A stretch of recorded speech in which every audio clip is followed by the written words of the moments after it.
Fernanda, boa noite. Que bom falar com você nessa live aqui, falando um pouquinho sobre algumas perguntas, né? Alguns varejistas mandaram sobre trade marketing. Acho que ninguém melhor que você para nos ajudar a responder um pouquinho dessas dúvidas, como você já faz trade há muito tempo. Muito obrigado pelo tempo e por poder colaborar com o mercado de trade. Imagina, Maurício, eu que agradeço, é sempre um prazer, né? Falar do que a gente gosta é mais fácil, né? Muito obrigada pelo convite. A gente fala até em dia de folga, né? Até fim de É, semana, quando a gente vê, a gente está falando sobre trade, varejo.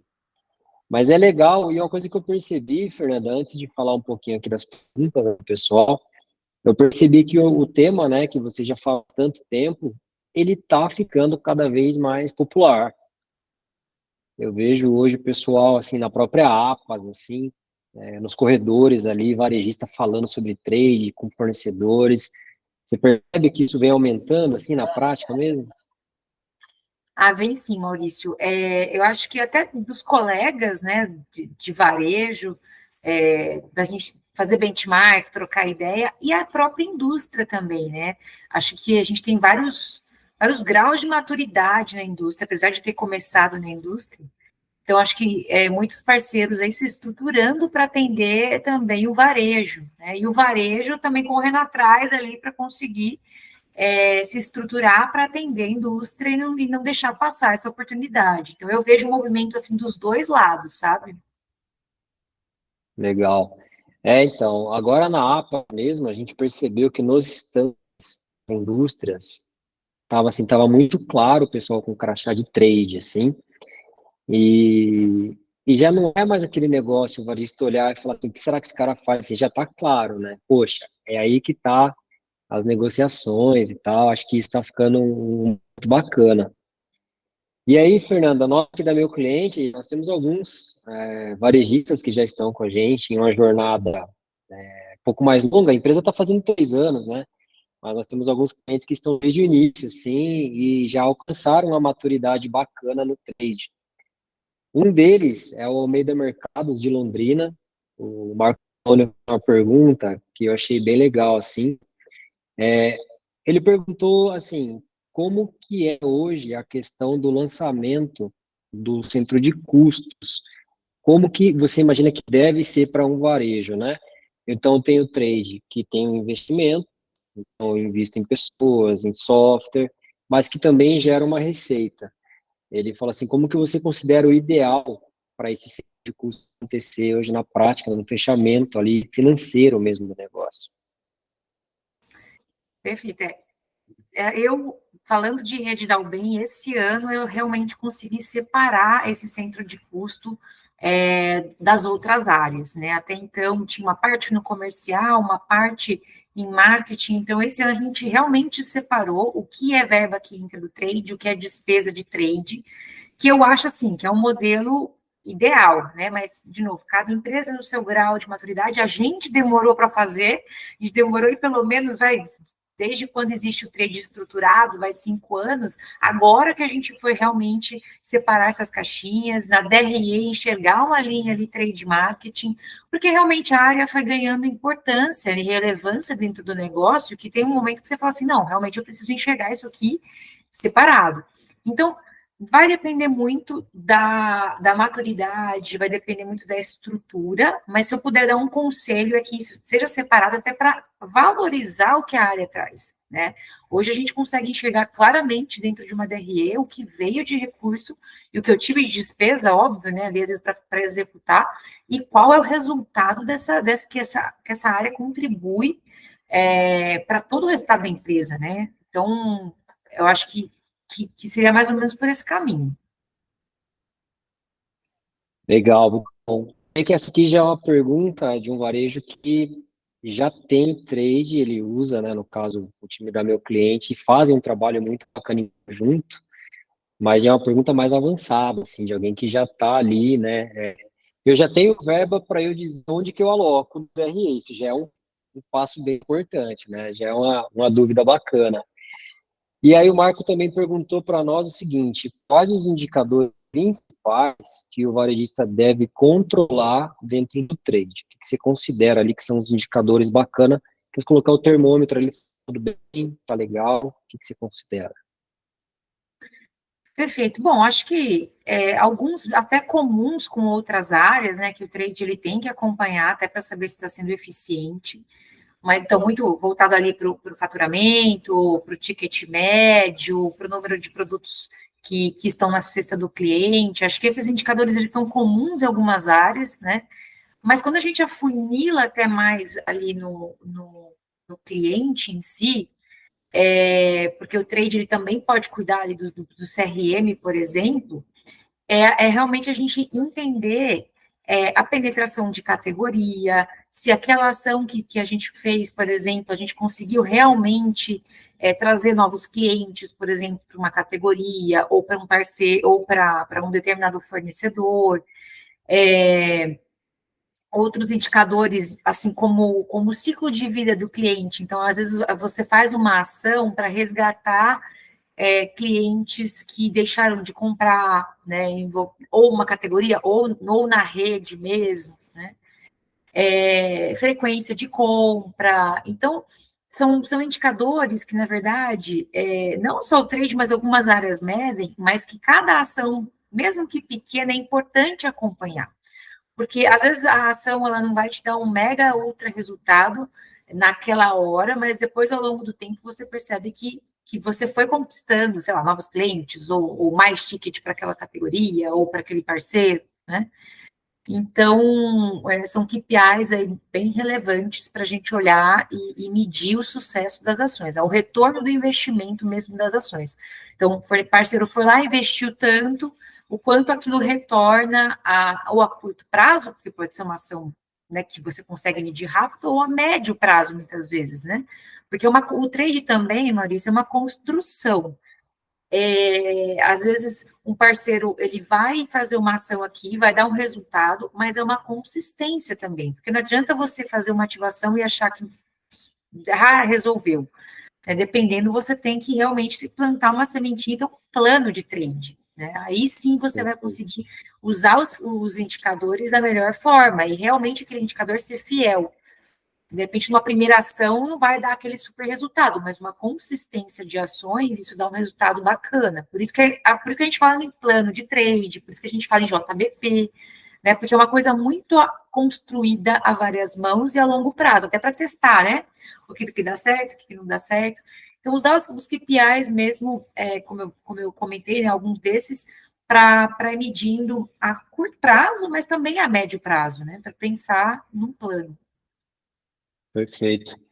Tem uma pergunta aqui do Donizete Lima, de Curitiba, mas ele não colocou o nome da rede, que vai ao encontro dessa resposta. Ele falou assim: qual tipo de devolutiva eu preciso dar para o fornecedor? Então, assim, eu acho que colaborando com o que a gente vê de trade, né, Fernanda? Eu acho que tem vários níveis, né, que a rede chega na questão do trade marketing. Eu acho que o primeiro e o básico, né, é a gente realmente executar. Acho que essa primeira coisa, você fala assim, ó, pode dar super certo ou menos certo do que a gente esperava juntos, mas tá aqui, ó, eu fiz. Então, assim, eu tô só já colocando um pouquinho da resposta aqui para o que o Donizete perguntou, que aqui a gente tem varejistas em vários estágios do trade. E qual que é o desafio, principalmente nosso, que é simplificar e não deixar o varejista, às vezes, receoso de falar, poxa, eu tenho que ter tantos KPIs, então eu não vou nem começar porque eu não estou pronto, né? Então, a pergunta do Donizete, quais devolutivas que eu preciso dar para o fornecedor? O que você complementa? Acho que bom, vou pegar até um pouco da sua pergunta para usar na resposta, porque acho que você já foi bem feliz assim, nos seus comentários, que o primeiro ponto é execução, né? Então, tudo que foi combinado ali com o parceiro ser executado, né? E para isso, a meu cliente tem ali todo o sistema de gestão, e isso é importante para o parceiro perceber que realmente o que foi investido teve ali a execução e teve um resultado depois. Né? Então, essa transparência, acho que ela é fundamental. E aí, né, dentro dessas devolutivas, então, desde da foto da execução, né? Então, olha, ou print da execução, se for digital, né? E aí, podemos ter algum... Aí o varejista vai definir se vai querer compartilhar outros dados ou não, né? Então, tipo, olha, depois que você fez essa ação, o seu ticket aumentou, o faturamento da categoria aumentou, não só o seu, mas você conseguiu arrastar a categoria, o que é bom.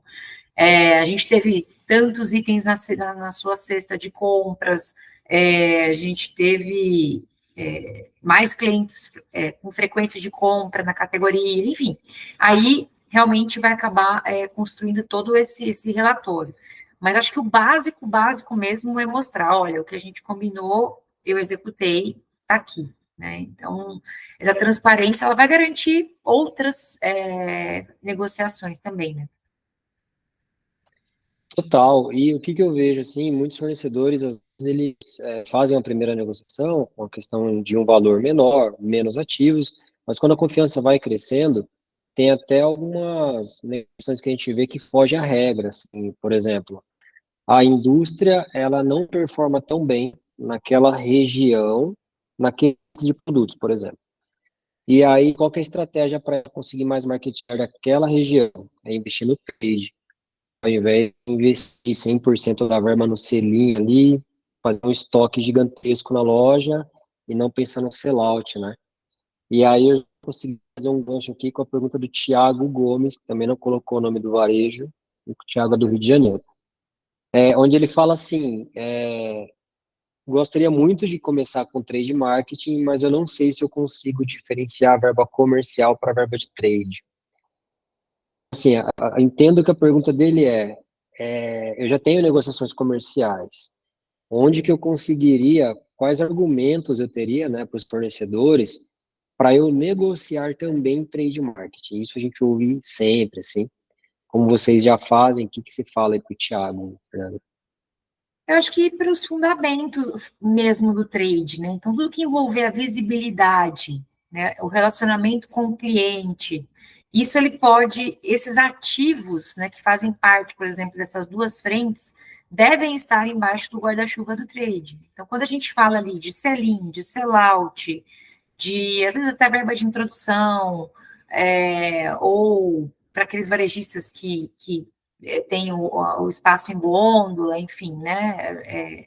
Isso normalmente acaba ficando mesmo na mão do comercial, prazo de pagamento, enfim, contrato, enfim, né? De contrato de preço, enfim.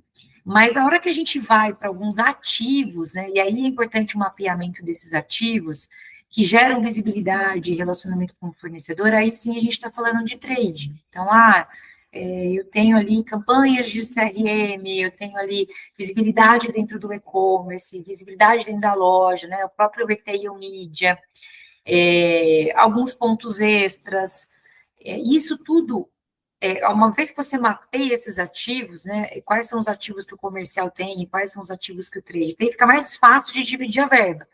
Porque aí as áreas, né, negociam de forma diferente. Né? E isso não quer dizer que elas não vão estar juntas numa negociação, elas negociam de formas diferentes. Porque uma vez que eu fecho, por exemplo, um ponto extra com um parceiro, eu preciso que o comercial me apoie, porque talvez vai ter que ter um volume ali maior de vendas, né? Então as áreas se conversam, mas são visões diferentes, são objetivos diferentes. Né? Quando eu sento para negociar com um parceiro, o meu argumento de trade é, olha, você vai ter mais visibilidade, você vai ou gerar mais experimentação do seu produto, ou você vai atingir mais consumidores. O meu argumento de venda sempre vai para esse lado, né? Consequentemente, você vai vender mais, mas aí já é um papo ali do comercial para negociar volume, outras coisas. Então, acho que o mais importante é separar os ativos. Uma vez que separou, que separou o ativo, é mais fácil de gerir essa verba e entender quem faz o quê, né? E realmente a indústria também entender que são duas caixinhas diferentes. Perfeito. Muito, muito legal, Fernanda. E é o que a gente vê, porque eu sempre uso alguns exemplos de quando eu era da indústria. Então, assim, você faz um esforço comercial, né, para fazer ali o selinho acontecer, mas como é bom para o vendedor chegar no outro mês e ver que o sellout acompanhou e que ele tem um pedido maior para tirar, E é o trade que vai colaborar com isso, né? Então, se fazer uma boa negociação, aqui na meu cliente a gente sempre fala, não existe trade marketing sem preço. Também não adianta eu ter várias ativações, sendo que o comercial também não conseguiu um preço atrativo. Então, o comercial conseguiu um preço atrativo para aquela região, está dentro do mercado, está com preço ok.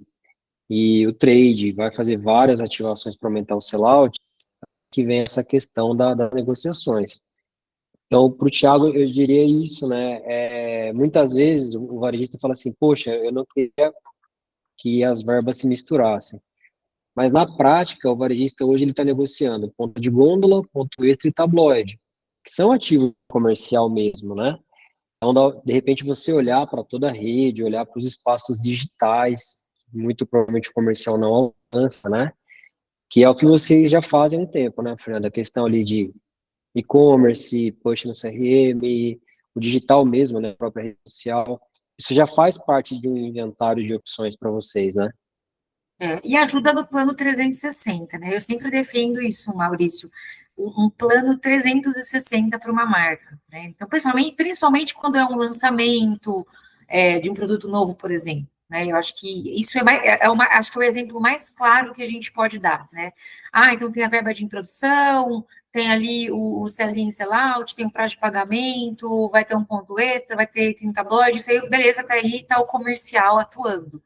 Mas como a gente vai dar visibilidade para esse lançamento? Né? Então, a gente vai fechar ativos ali voltados para retail media, a gente vai ter ali campanhas envolvendo os clientes de CRM, e aí começa o trade a atuar para como esse produto vai aparecer no ponto de venda, né? Tanto físico e digital, e gerar experimentação e gerar conhecimento ali pelo cliente. Então, é um trabalho a várias mãos, né? Mas que às vezes começa com o cunho comercial e o trade vem para potencializar aquele lançamento aqui nesse exemplo que eu dei.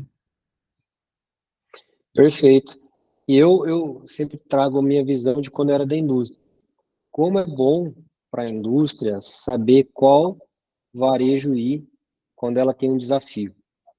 Então, assim, tem um desafio, lançamento aqui do meu produto, e a indústria ela sempre coloca comparativos, né? Então, você é da regional de Campinas, tem a regional de Sorocaba, a regional de São José do Rio Preto.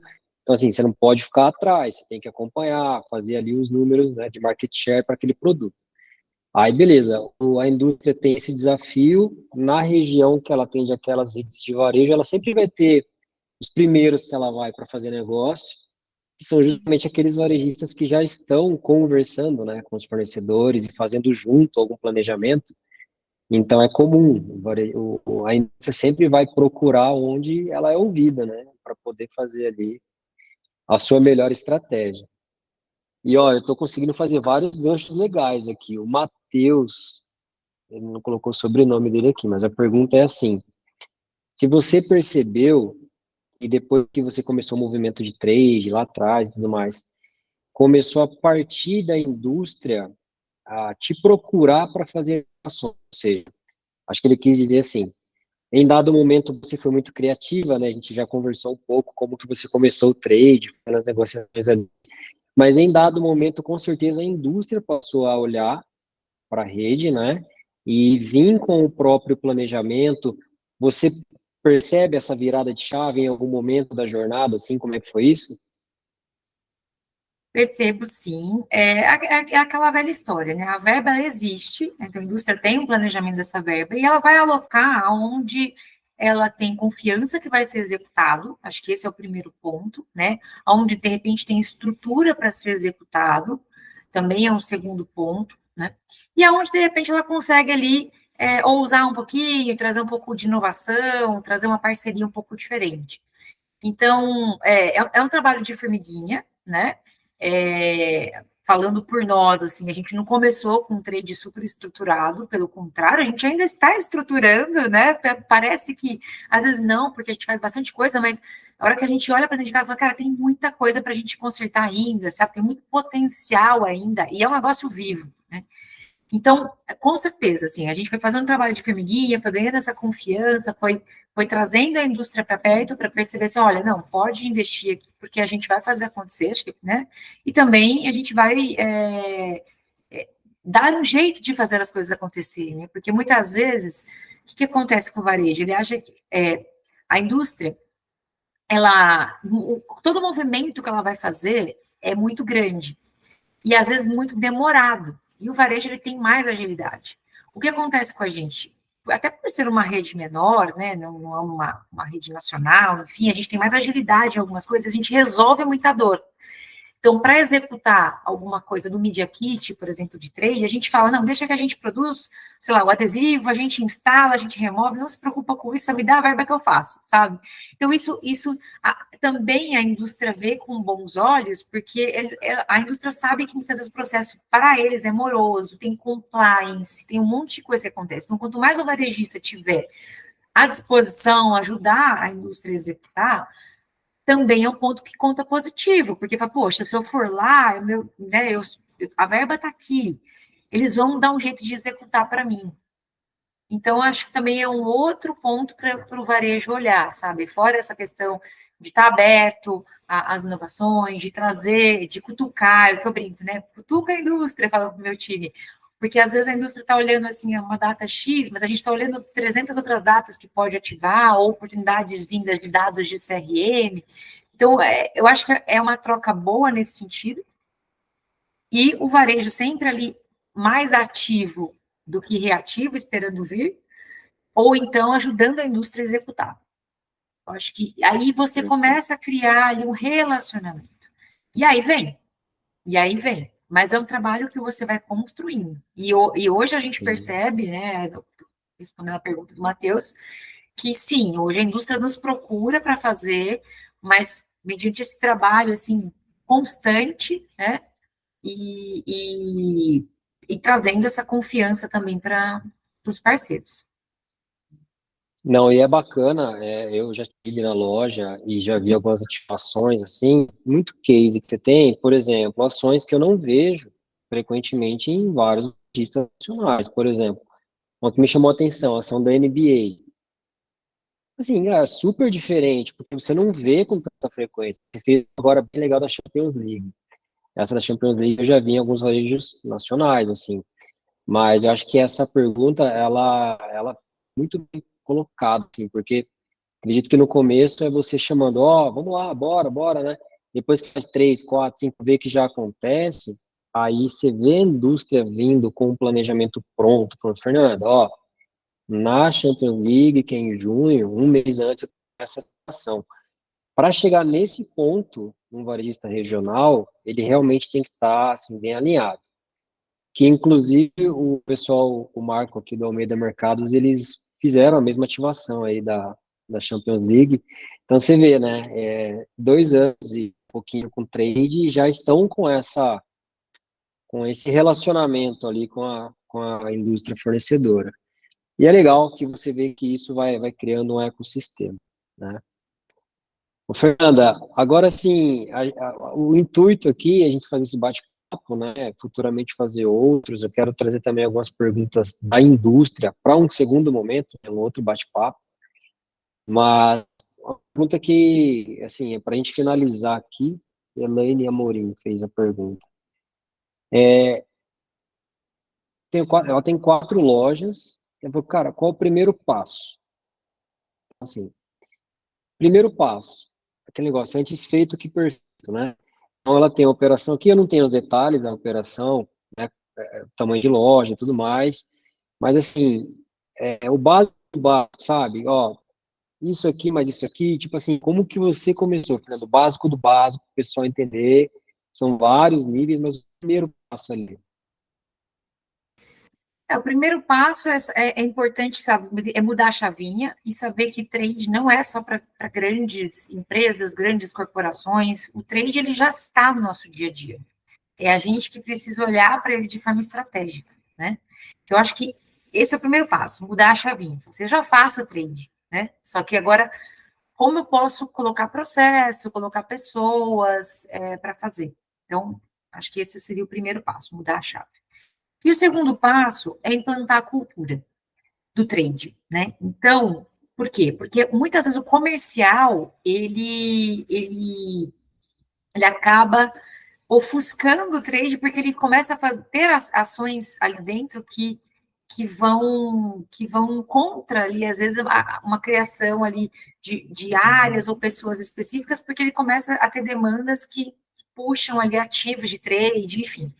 Então, a cultura do trade, né? Fala, não, então a gente vai investir nisso, a gente entendeu a importância disso, agora vamos estruturar isso. Então, comercial, ó, você é responsável por essa parte e o trade vai ser responsável por essa parte. Então, mapeia os ativos de trade, faz um calendário de trade no ano. Isso é o básico para começar. Um calendário e mapeamento dos ativos, porque você precifica os ativos. No terceiro passo, você começa a trazer as negociações, que elas podem estar ou não atreladas numa mesa ali junto com o comercial, mas que isso fique claro que isso é uma verba de trade, né? Então, falando muito da gente, assim, como a gente começou a virar a chavinha, aí você começa a implantar a cultura, porque quando tudo que você quer mudar ali, mas eu que negocio isso daqui, ou eu que negocio isso daqui, isso aqui, não, pelo amor de Deus, não mexe nessa verba aqui, que essa verba vem para mim. E aí você tem que implantar a cultura de falar assim, não, mas se você focar nisso e o trade focar naquilo, a gente juntos vai conseguir negociar muito mais coisas, né? Então foi assim que a gente começou, assim, mudando a chavinha, implantando a cultura, mapeando os ativos, fazendo um calendário, ponto. Aí depois você traz para um trade mais estratégico, porque aí você começa a construir com o fornecedor, né? Então, tem um lançamento, tem um uma ação para desovar um estoque, que seja qualquer coisa, né? Aí você começa a trazer inovação, trazer criatividade, trazer dados para o jogo. Aí você já vai para um lado um pouco mais estratégico. Mas para começar, eu diria, é um calendário, mapeamento do ativo e tenta, de certa forma, ali mudar a chavinha, mudar a cultura. Acho que esse é o básico para colocar o barco na água. E depois o barco vai, porque começa a dar resultado, né, Maurício? Total. O bom e velho Excel, força de vontade ali, alguém de marketing para criar junto, a comprovação, vai na loja, tira a foto, manda pelo WhatsApp, enfim. É tudo realmente, eu acho bem bacana isso. É a cultura. Aqui para fechar, Fernanda, um relato, né? Assim, a gente está visitando muita loja, né? Conhecendo muita história legal de empresa, assim. E você vê quando no varejo não tem a cultura ainda do trade, o que que acontece? A gente foi na loja esses tempos, uma rede grande, com vários displays, assim, né, de vários fornecedores, uma indústria lá tinha coisa de 15 displays. E, assim, nada valorizado, assim, nenhum daqueles espaços ali estavam sendo rentabilizados. Então, fica uma falta de organização, onde não dá para você cobrar o display de um fornecedor, sendo que os outros todos estão pendurando lá, tá tudo, né? Então, isso é muito cultural, né? Então, vamos colocar aqui, então, a regra agora de negócio, né? Que o fornecedor, para ele fazer as ativações aqui, ele vai conversar com o trade. Então, acho que é muito isso mesmo. Primeira coisa, a cultura, a mentalidade de que os meus espaços valem, e se valem dinheiro, eles valem porque acontece sellout, então é hora de organizar, né? Então, no começo, como eu falei, um bom e velho Excel já ajuda bastante, e depois a gente vai evoluindo, né? Ô, Fernanda, é assim, ó, o objetivo hoje era algumas perguntas mesmo, a gente pode ir fazendo essas conversas aí periodicamente, trazer um pouquinho da indústria também para a gente falar a respeito, mas por hoje, você responder essas perguntas do Marco, Donizete, Elaine, Thiago, Matheus, foram as perguntas que eu selecionei porque eu sei que são as mais frequentes que o pessoal faz.